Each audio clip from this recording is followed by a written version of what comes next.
is the meaning of electrolyte, strong and weak electrolytes, as well as the electrolytic cell. And the last topic which was going on was the electrodes, because when we want to carry out electrolysis, then in that electrolytic cell we have to insert two electrodes. Now these two electrodes are connected to the opposite terminals of battery, positive and negative. The electrode connected to the positive terminal is called as anode, and connected to the negative terminal is called as cathode.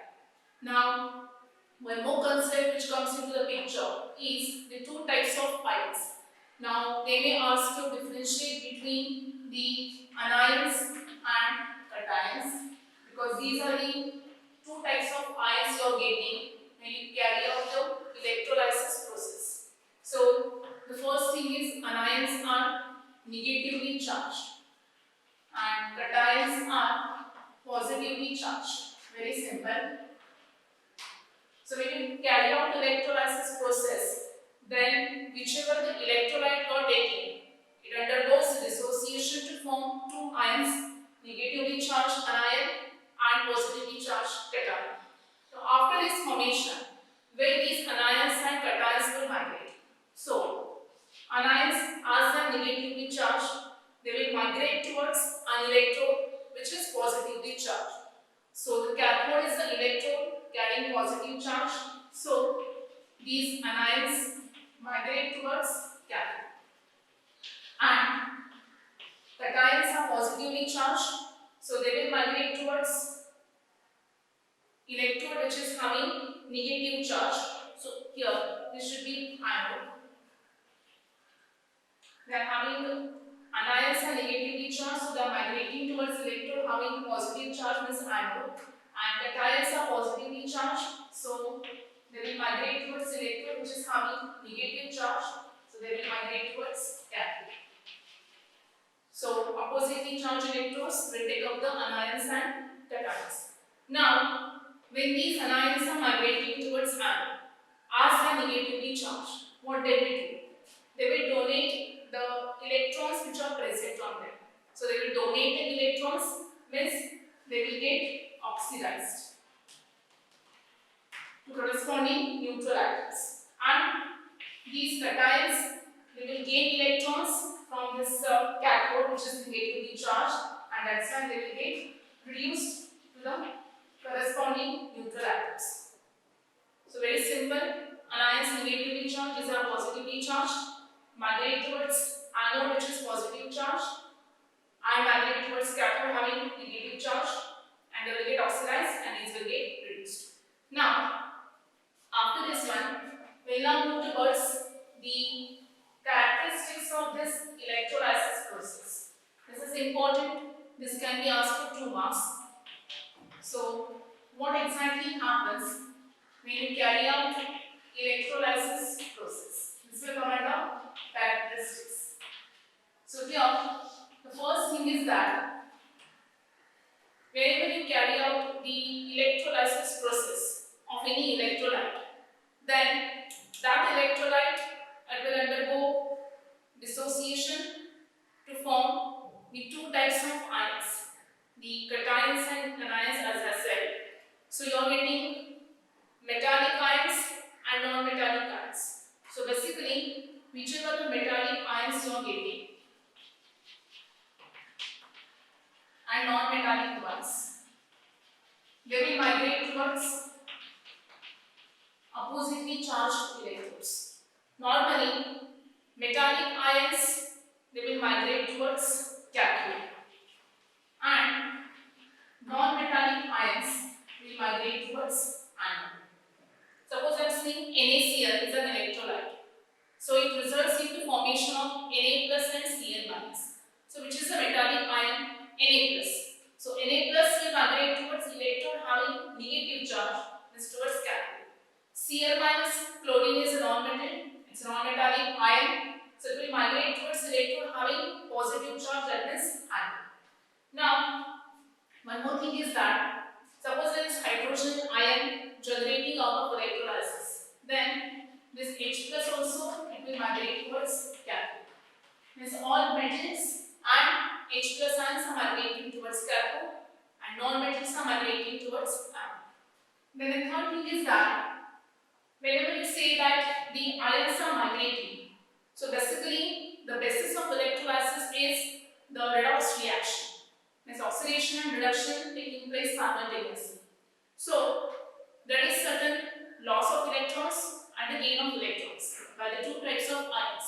So always the number of electrons lost is equal to number of electrons gained. Of course, by the two types of electrons. So in the complete electrolysis process, the number of electrons are always balanced. Then after that, whenever you say that the ions are migrating towards electrodes and they will either get oxidized and reduced, means we say that they will get discharged. Now the discharge, you can say the phenomenon or the formation of this, either the gases or the deposition of the substances on the cathodes. So that depends upon basically the position of these ions in the electrochemical series, right? So this point also comes important, that position in the electrochemical series. So based upon this one, the selective discharge of the ions will take place, right? So these are certain characteristics of electrolysis process. We have understood what is electrolysis, but these are also important because it describes exactly what happens after the formation of the ions. Now, after this one, we have to see the difference between the two terms called as electrolytic dissociation and ionization. So, these are two different terms. Basically, electrolytic dissociation, it occurs or it takes place in ionic compounds, which are also called as electrovalent compounds. And this ionization process is applicable for covalent compounds. I hope you everyone know what is the meaning of ionic and covalent. The bond is ionic, which is there is a difference in the formation of this bond, and covalent. So whenever the compounds are ionic, like NaCl, KBr, and in that case electrolytic dissociation happens.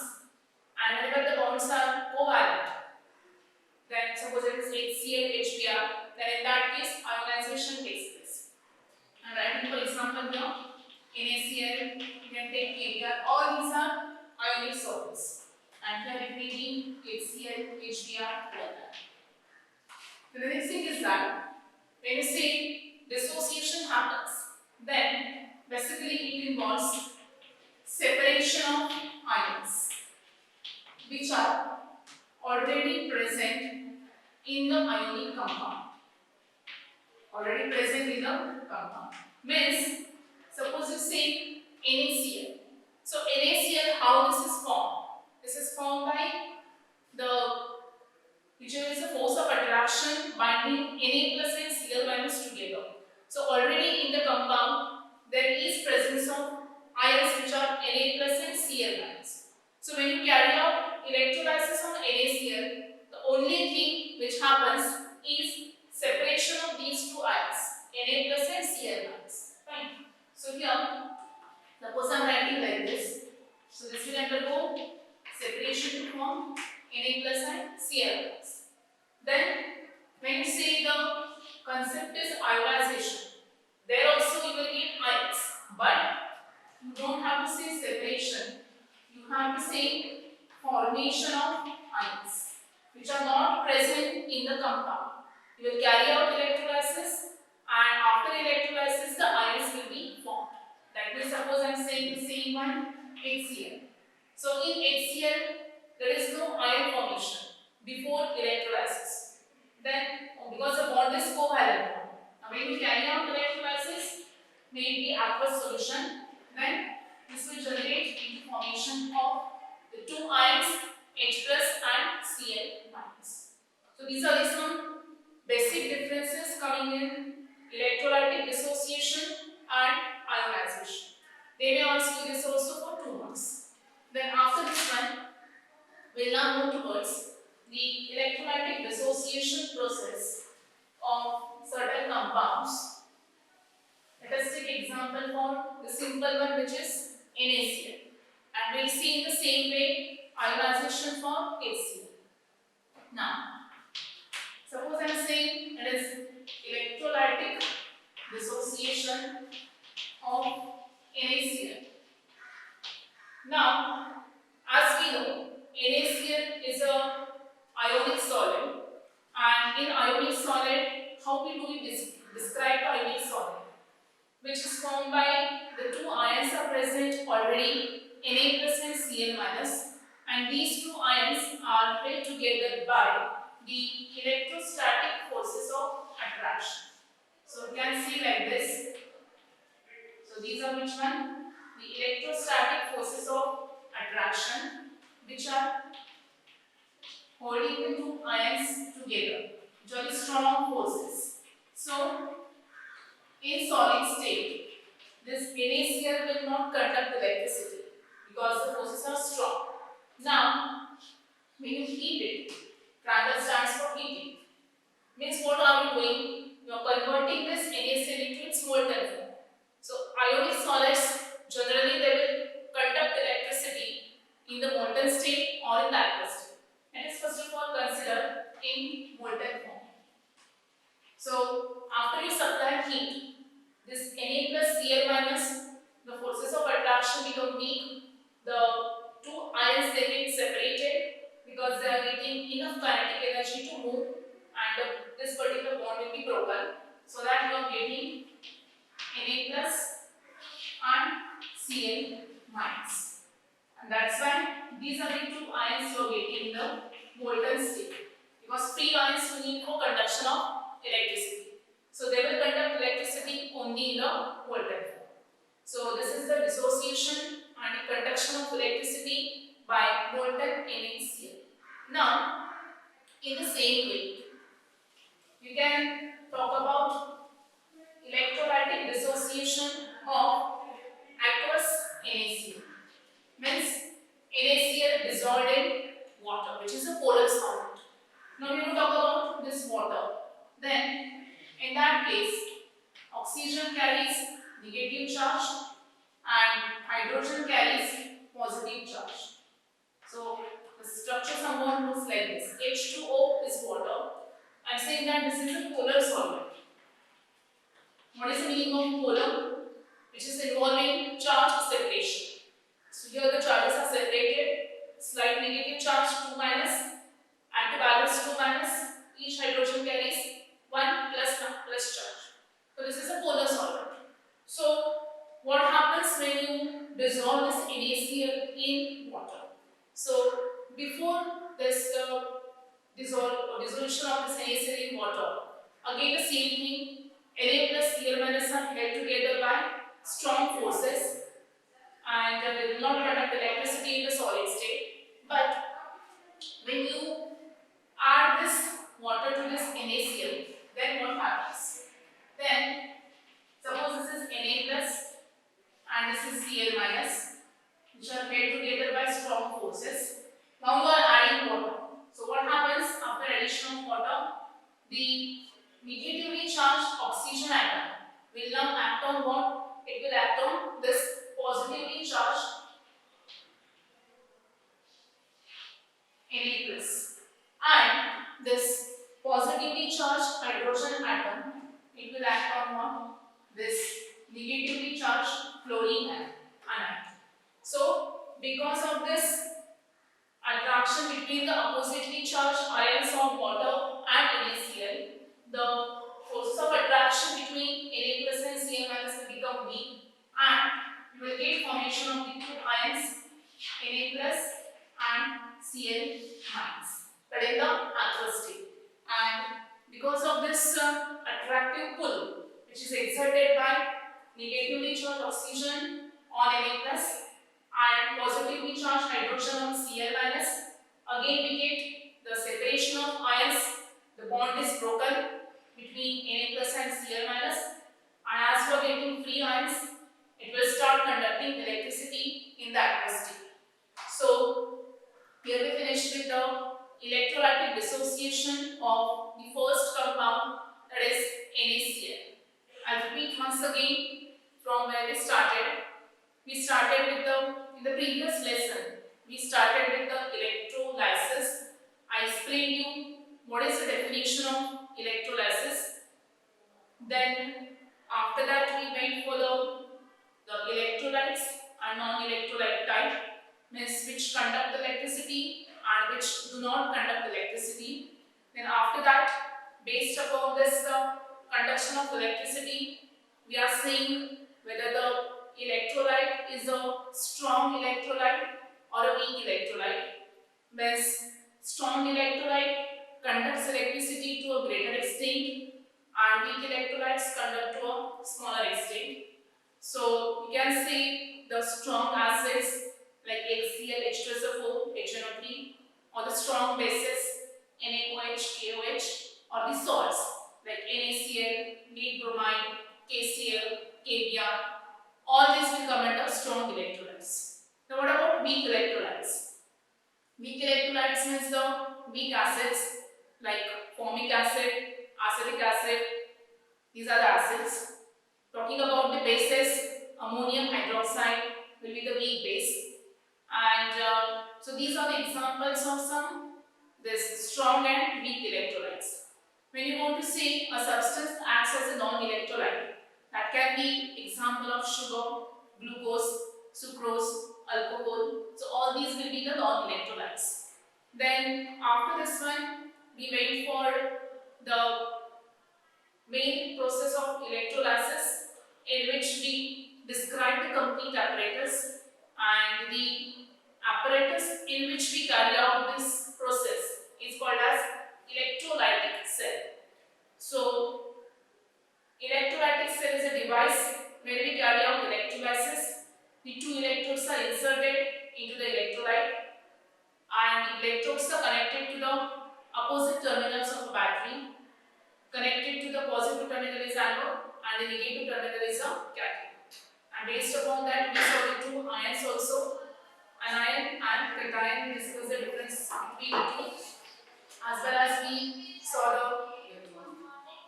electrolytic dissociation and ionization processes. We saw the difference between the two. That electrolytic dissociation is applicable for the ionic compounds and ionization is applicable for covalent compounds. So what exactly happens in electrolytic dissociation? We are getting separation of ions which are already present, and in case of this ionization we get formation of ions which were not there in the compound.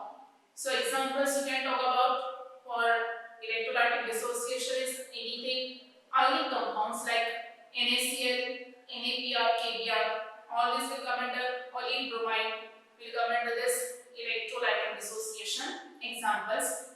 And when you say the ionization process, it can be any covalent compound like HCl, HBr, HI. Then before that we saw the characteristic features of this electrolysis. So this can be there for 2 marks also. So write down any 4 points neatly.